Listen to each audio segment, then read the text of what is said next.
ever feel unappreciated or underappreciated? Like people only like you for your body and not what's inside, even though they liked what was inside of you when they saw it inside someone else? I'm your cool Uncle Marissa, and I'm not talking about organ harvesting. I'm talking about the Nintendo Game Boy Pocket. That's right, just the Game Boy Pocket, not the Pocket Color. Now, in case you've never heard of the Game Boy Pocket, the Game Boy Pocket came out after the original DMG Game Boy. It is much smaller, and it takes 2 AAA batteries instead of 500 AA batteries, and it just sits in your pocket, hence the name. Now, the form factor was clearly a hit because for the past several years in the modding community, we've gone through various lengths to stuff a Game Boy Color into a Game Boy Pocket shell, and the reason for that being that it is slightly smaller than a Game Boy Color. So this is a Game Boy Color and a Game Boy Pocket. Now, if you're not insane, you might say that the difference is negligible. I feel like the thickest part is really just, yeah, because they're the same width. You're just missing that little curve at the bottom. Oop, my hands are in the way. Right. But there's just something so alluring, clearly, about the Game Boy Pocket's form that we keep trying to stuff a Game Boy Color into a Game Boy Pocket's body, and have succeeded to in various iterations. You can actually see, I have a video where I tried one version of doing this mod, which I didn't love, and I will eventually be making a video on using a completely fresh board to make a Game Boy Pocket Color. But today I wanted to focus on giving the Game Boy Pocket some credit where it's due, because clearly it has a great form. So we should be considerate about what's on the inside too. So what is on the inside? Well, the Game Boy Pocket only plays original Game Boy games. And while I don't have that many original Game Boy games, I feel like when I put them in my Game Boy Color to play, I don't like having to mess around with the palette. I thought it would be neat if there was a separate console just for this. And I hate the DMG. So I got my hands on a Game Boy Pocket from Fresh Brew Customs. Thank you so much for selling that to me. And it's the one that I just showed you, which is why I'm not showing you guys the front quite yet. And this is the original shell, and it's in quite good condition. So really what I was going to do is upgrade the screen. That's pretty much it. It feels so weird for that to be the only thing. And of course throw in some new buttons and everything. Now, I was looking at what IPS upgrades are available for the Game Boy Pocket, and this beautifully bodied but rather neglected Soul does not have that many IPS display options, and definitely it doesn't really have any modern ones at all. Ultimately, I settled on the FunnyPlaying one, but there's no screens which have on-screen display. There's nothing which is laminated. Now, I do know how to laminate my own screen. It's honestly not that hard. You basically will just use the sticky stuff that you use to stick the screen onto the shell to instead stick it onto your lens, and then you trim the shell in order to be able to fit it in. It is a process, it is annoying, and of course in that laminating process you can still get dust in it because it's not being factory laminated. Anyway, let's go, let's do this. This is a super easy mod. If you have a Game Boy Pocket or just want to try upgrading it, you can absolutely follow along. All you need is a tri-wing screwdriver and a small Phillips screwdriver, a soldering iron if you would like to have control over the color palettes and brightness. It's just one little blob of solder. You'll obviously need a Game Boy Pocket PCB as well as parts. That's it. Let's go. Let's take a look at the shell I got from Fresh Brew Customs. Very nice. Includes a plastic lens, the Vileplume sticker we already saw, as well as buttons, membranes, and screws. Check out Fresh Brew Customs if you haven't already. This Oddish Pokemon card, very nice touch. Thank you for that. And some super cute stickers. Now opening our package from Retro Modding. We have buttons in different colors. I got to try out different color layouts. And of course, the star of the show, the IPS screen from FunnyPlaying. So it comes with a 3M to attach it, a glass lens. There was a touch sensor and wires in the first packet too, and of course the display itself. First off, I'm just going to clean it thoroughly with isopropyl alcohol, and I won't bore you with that. And then we'll just pop that display in to see where to trim. And what? Fresh Brew Customs, you already trimmed this, thank you. So we're gonna go ahead and install the screen. You want the gold pins facing up.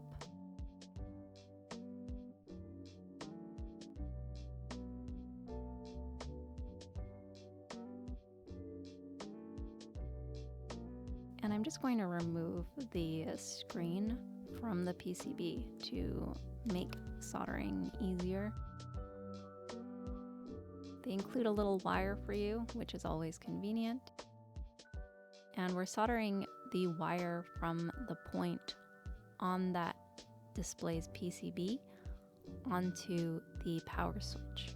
I currently have the worst tip I could be using on my soldering iron because I am lazy.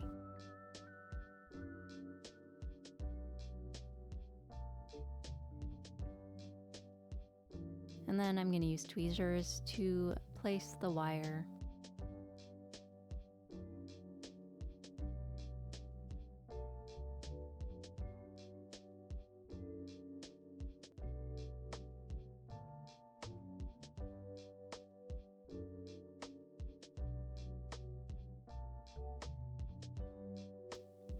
And that's done.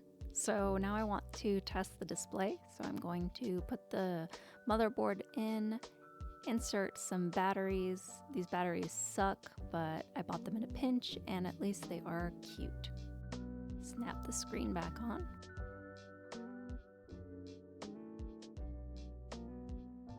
And look at that. The screen looks good. Nothing's dead on it. Color looks lacking. As it should be for a Game Boy. And I'm just gonna quickly go overboard and insulate with Kapton tape. I know it's not super necessary, but it itches the little paranoia scratch for me, okay?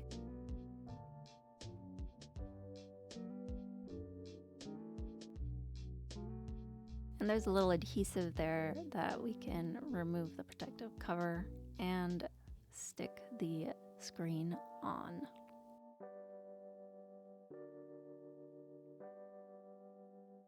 Now I'm going to install the lens. I don't know why I did this in this order, but yeah, I did that.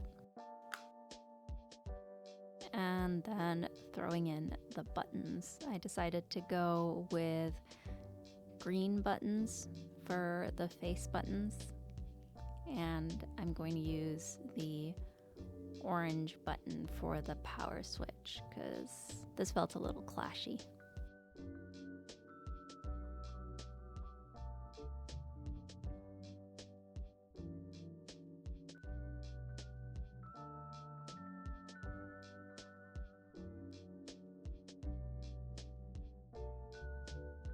Alright, then for the tape inside the shell to keep the display in place. And I had some trouble taking the screen protector off. I think maybe it's just been sitting in stock for a while.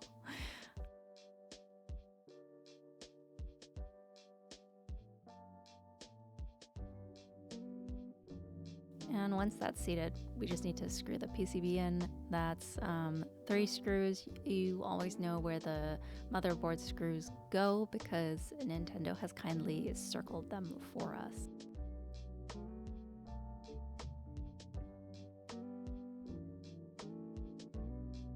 And then of course don't forget to stick the touch sensor in. Just peel off the protective cover and insert it into the little gap. And I'm going to use some tweezers just to make sure that it's nice and stuck and secure.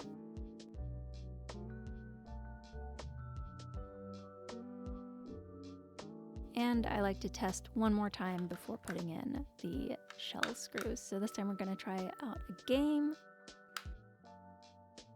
All right, yep, looks good. There we go. And the touch sensor is working, so we can close it all up.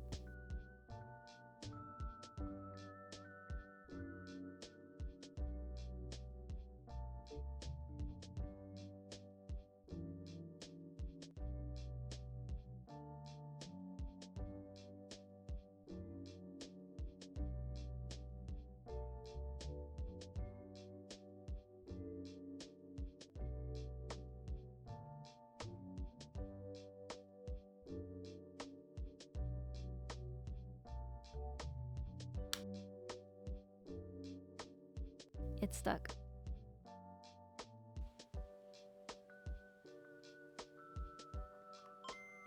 All right, let's see how it plays, how it looks.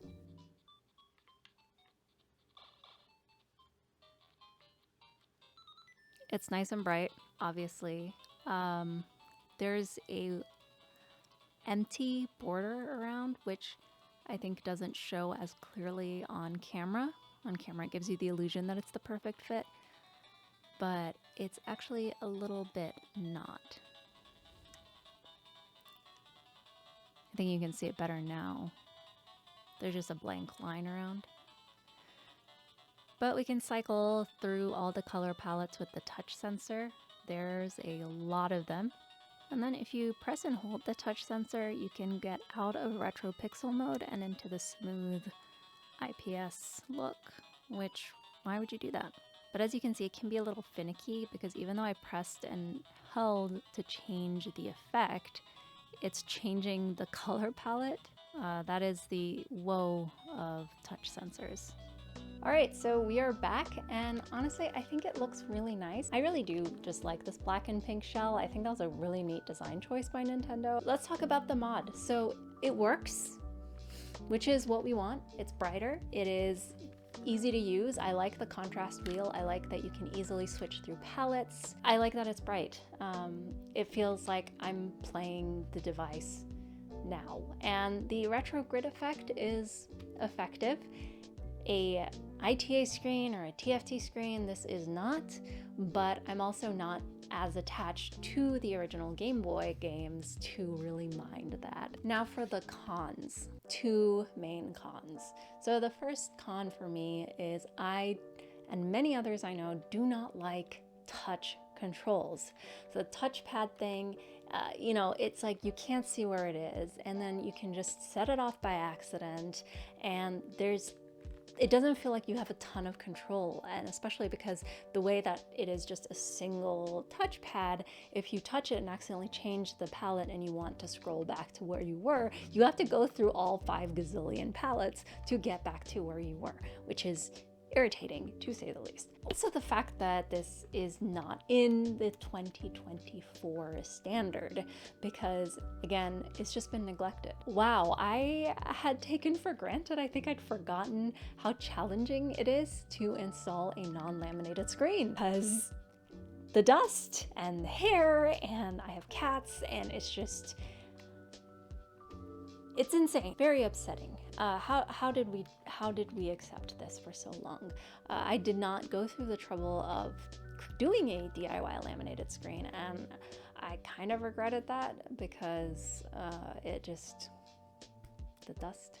But once I turn it on, I don't see any smudges or anything because that's the way it works. Another thing that is a little odd is that the lens came with the display, but it's a little too big.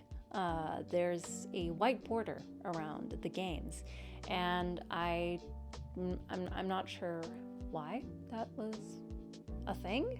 It's not a huge deal, like you can get used to it, but it's kind of weird to have this blank border right before your lens border. Ultimately, I think it's a mod worth doing if you have a Game Boy Pocket around, or if you want to get one. Game Boy Pockets are honestly one of the cheaper Game Boys out there on the secondhand market, so it's definitely a fun project, and it's nice to have something that's not too precious and not too time consuming, and just send a little love the Gameboy Pocket's way instead of trying to turn it into someone it's not. I am still gonna do that though. Now, if you haven't heard yet, I do have a Discord. It is called Cool Uncle's Cafe, and currently it is closed. All you need to do is either purchase it with pay what you want on my Ko-fi shop, or if you have already donated in the past to my Ko-fi and you have not received a link to the Discord, then send me a message on Ko-fi, because I have sent out links to everyone who's donated in the past, so you should be entitled to one, and all of you guys will get an honorary role of uncle in training. It doesn't do anything, but it is just a way to show my appreciation. And we've got a ton of channels, and you can ask for help there, you can show stuff off, you can talk about the videos, just new videos. It's just a great way to consolidate everything into one place and just have a space for the community. So thank you so much for being there, for being here, and for being here. I am your cool Uncle Marissa, and I will see you in the next one. Bye-bye now.